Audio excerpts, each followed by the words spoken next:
please be seated? Prefect joke of the day is, why did Humpty Dumpty have a great fall? Why? To make up for his miserable summer.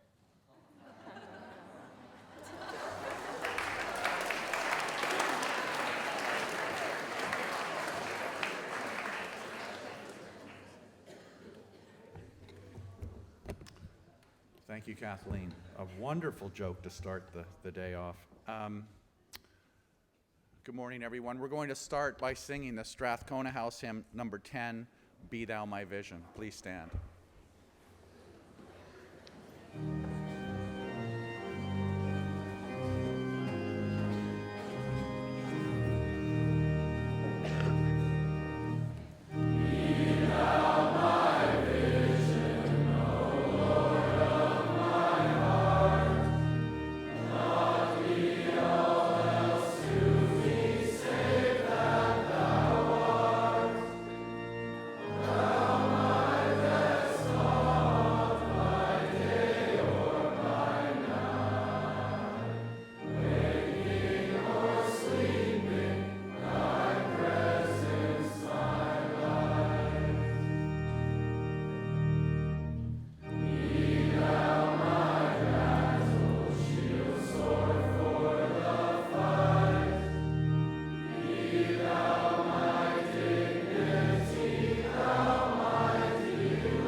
Thank you all. Please be seated.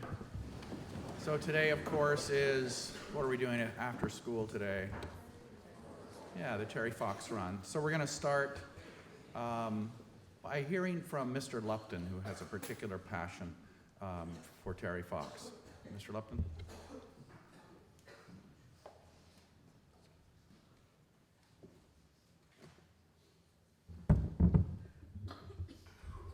I've never actually read a speech off an iPad before.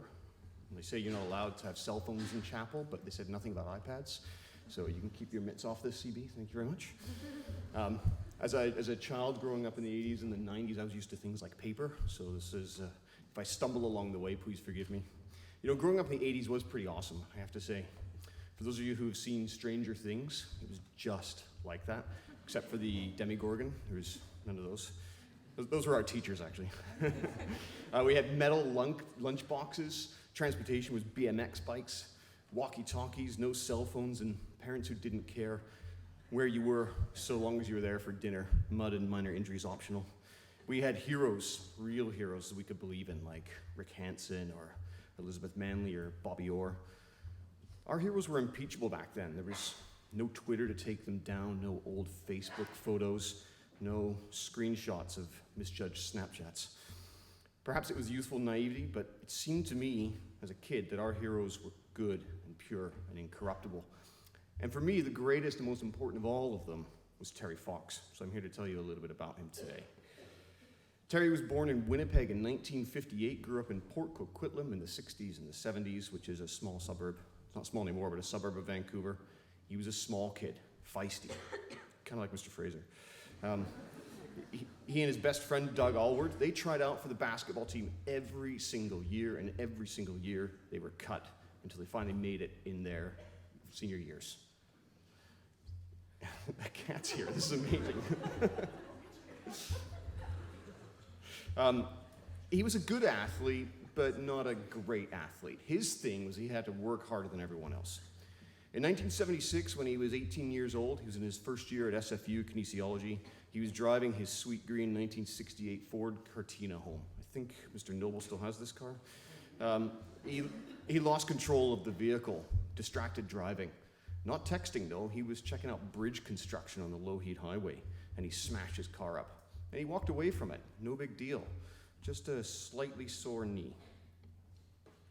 Well, a month went by, and his knee was still sore, but that's okay. He's a kinesiology major. He was a really, really active guy. He was physically fit. But then 2 months went by, and then 3, and then 5, and treating himself with painkillers for his sore knee just wasn't going to cut it anymore, so he finally checked himself into the health clinic at SFU. Well, he wasn't injured. He was sick. He had osteosarcoma, cancer. He was diagnosed on March the 3rd. Within 6 days, he'd lost his right leg. And 10 days after that, he got his first prosthetic leg. Life can come at you pretty fast. It was a blow that shattered his dreams and rewrote the story of his life. It would have crushed most people, but not Terry. When I think about Terry, the word indomitable comes to mind. You just couldn't keep him down. He never thought about his diagnosis as, why me? He thought, why not me? He was undergoing chemotherapy, and around him, he was watching these little kids, 3 years old and 4 years old, dying of cancer. Why him? Why them, is what he thought. See, cancer is a complete bastard. It doesn't distinguish. It doesn't care. The brutal injustice of this horrible disease lit a fire in him, and he literally wasn't going to take it sitting down. So he got into running. So full disclosure from me, I think running is an absolutely terrible sport.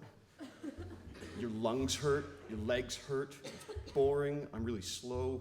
Mr. Swaddle makes me feel inadequate. I hate it. Like when I go running, I feel like it's sucking my will to live.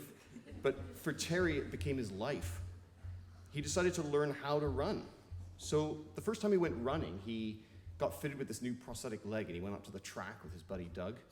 And it was a new leg, and he was trying to learn how to run on one leg, so he kept falling and kept falling and kept falling, and it got so bad, this woman ran over to Doug, and she said, "Get that freak out of here." You know, maybe the 80s weren't so great after all. So if you're Terry, how would you respond to something like that? Would you quit? Well, he didn't. He started training at night and early in the morning. And he set small goals for himself. First thing, he was just going to get to the end of his driveway, and then to the end of the street, and then to the sign down the road. And then he signed up for his first race, which was in Prince George. They called it the Prince George Half Marathon, but it was actually 27 kilometers instead of 21. Terry had never even run 10, but he ran that half marathon, and he finished dead last. Like, not a little bit dead last, like 12 minutes behind the second to last place person. His attitude when he finished, he was pumped. So pumped, in fact, that right then and there at the finish line, he announced that he was going to run across Canada for cancer. That Christmas, he had just completed 101 days of training in a row, and he took that day off because his mother demanded it for Christmas. Before he left for Newfoundland on his Marathon of Hope, he had run 3,159.5 miles in training, and for us Canadians, that's 5,084 kilometers. His plan to run across Canada was a really simple one. He was just going to run 200 marathons back to back to back in a row. No problem. Considering no one had ever run 100 marathons in a row, and he was going to do it on one leg, this is a pretty ambitious plan, to say the least. His support network consisted of a Econoline Ford 350 van and his pal Doug. So that camperman must have smelled like pure hell by the time that marathon was half over. His first day on the marathon, he dips his toe into the Atlantic Ocean in Newfoundland and sets off. 42 kilometers in that first day was the plan, and he made it 16. It was too cold. It was too wet. It was too dangerous. Too many dogs. He didn't raise a single dollar on that first day, not one. But he didn't give up. His routine was pretty similar each day. He would get up and he would start running at 4 o'clock in the morning. He loved the mornings. But he was often really dizzy, often really nauseous. His stump chafed a lot on his prosthetic leg, and it bled frequently. But he kept going, into the wind, into the rain, into the hail, one foot after another, hoping to inspire each Canadian to just donate $1. He was cold at first, and then when he got into Ontario, it was too hot. He was sunburned, but always on his left cheek because he was running west. It's hard to pinpoint the exact moment when Terry transforms from just some kid trying to run across Canada on one leg into a national hero, but it was probably around Canada Day of 1980, and I really like that. He was met by throngs of well-wishers in Ontario, and his movement blossomed. He started to become a symbol for all Canadians who were up against it, who were trying their best each day just to get by. He became an inspiration because of his resolve, his suffering, and his determination. And he sort of evolved and became bigger than himself, bigger than his pain, and bigger than his diagnosis. When I'm having a hard day, I often think about Terry running into the wind on one leg. And if he didn't stop, then why should I? It was said of Terry that as he ran with that distinctive hop in his step, that his face was grim, not of pain, but of concentration. It's the same look, apparently, that children get when they're struggling with a difficult math question. In Terry, parents saw their children. Young men and women saw in him their friends and their brothers. He somehow became someone that you knew, even though you'd never met him. He was so strong, and he's beautiful and vulnerable, and he really needed us, and we needed him. He was a thread that stitched the country together, and he gave himself so we could all benefit. On September 1st, just outside of Thunder Bay, Ontario, after running only 13 miles that day, he stopped. He developed this really debilitating pain in his chest. He just hadn't told anyone about it because he didn't want the marathon to end. He'd never run another step. Michael Dawson, who was 12 at that time, ran with Terry on that final day, and he wrote him a letter, and in it he says, "When I returned to school that September, we were asked by your teacher what we did that summer. I proudly professed that I had run with Terry Fox. When asked what that meant to me, I replied, well, one person can make a difference. Terry is an inspiration. He makes me proud to be Canadian." On the 28th of June of 1981, Terry Fox died at the age of 23. It was 4:35 in the morning. It was his favorite time to go running, when he could enjoy the world, newly born and filled with promise. I think when you want to try to understand what it is that beats in the heart of Canada, you need look no further than Terry Fox. If you want to know about Canadians, really know Terry. He was the very best of us. He was young, like Canada, a little naive, also like Canada, motivated, resilient. He was just naive enough not to know that what he was doing was impossible. He stood up for people who couldn't stand up for themselves. You know, as a nation, we don't really celebrate our nation builders like many other countries do. We don't have many heroes beyond a few hockey players, and our scientists, politicians, generals, and other individuals of note are either understated or open to scrutiny. We sort of like it that way, humble, yet proud. That's why Terry Fox is so important to us. Most people around the world have never even heard of him, but for us, he's what we aspire to be like. For me, he's the closest thing to the ultimate symbol of all that is good about Canada. He's the very embodiment of the word hope. Canadians have always been a bit of a hopeful bunch, from soldiers at Vimy Ridge in Normandy to figures like Paul Henderson and Gord Downey, from Nellie McClung to Bianca Andreescu. Hope crafted the spirit of the suffragettes to demand the right to vote, of women who demanded the right to equal pay, the LGBTQ plus community who demand equal respect. It's the spirit of every group or individual who's too naive, too stubborn, or too absolutely determined to know when to quit. It's the spirit that's going to serve young people, you, each of you here, who are going to take on the biggest task facing the world of this time and perhaps of all time, and that's the task of climate change. And you're going to win. As a generation, you're going to turn your face into the wind, take another step after another, and not turn around when it gets too hard. That's what Terry did. That's what you're going to do. See, Terry didn't start out trying to raise $750 million. He didn't start out trying to raise anything at all. He started out trying to walk on his stump on a prosthetic leg. But each obstacle that lay before him, whether it be people calling him a freak, or finishing last in his first race, or the terrible weather in Newfoundland, or the cancer that finally claimed his life, Terry didn't stop. He still hasn't stopped. And so I think about Terry when the challenges of my life seem too great. I think of his painful gait and his grimace, and I think if he can take one more step, so can I, and so can you. Thank you.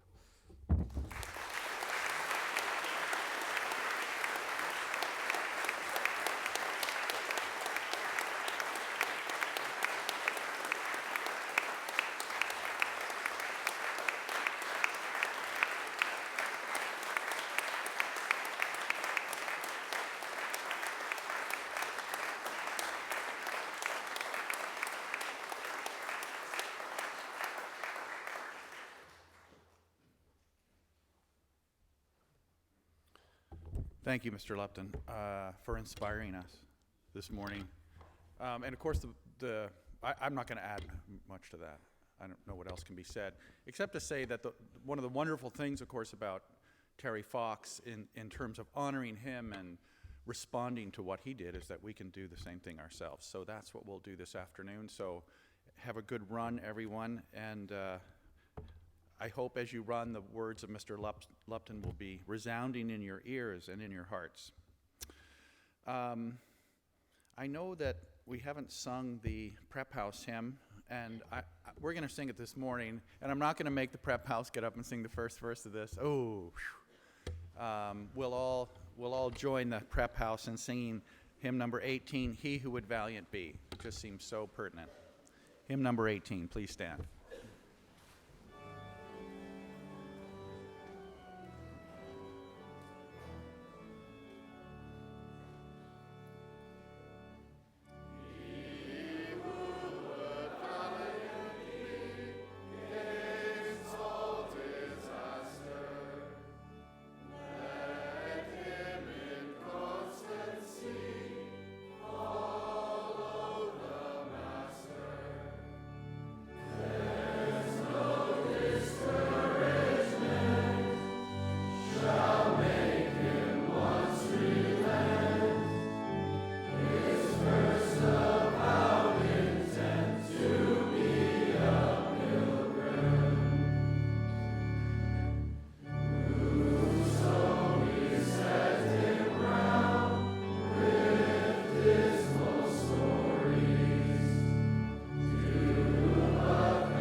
Thank you all. Have a wonderful day.